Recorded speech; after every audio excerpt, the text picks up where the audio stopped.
Je fais un arrêt de plus de 9 minutes, laisse-moi partir.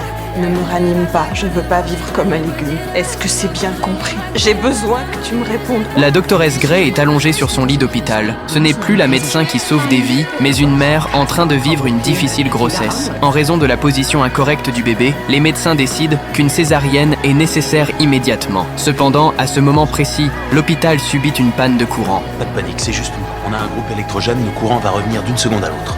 T'inquiète, c'est rien. Les médecins n'ont d'autre choix que de procéder à l'accouchement dans l'obscurité. Heureusement, l'enfant naît enfin, sain et sauf. Er ist perfekt. Er ist einfach perfekt.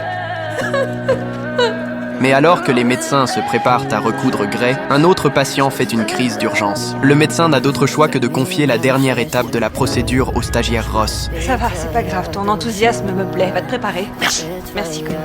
Bon courage et félicitations. Cependant, dans la seconde suivante, l'incision de Gray commence à saigner abondamment. Ross, pris de panique, perd toute contenance. À ce moment-là, le tuyau de perfusion commence aussi à fuir du sang. C'est alors que Gray réalise enfin d'où vient le problème.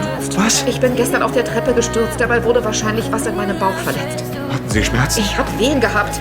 Hol auf der Stelle Hilfe. Ross, wir haben keine Zeit. Elle ordonne à Ross de procéder à une autre opération sur elle-même. Mais Ross est tellement terrifié qu'il est totalement perdu. Docteur Ross, supérieur, vous a posé une question et exige une réponse. Oui, Dr. Gray. Après un instant de réponse, Gray puise dans ses dernières forces pour lui dire le prénom de son enfant. Puis, elle perd complètement connaissance.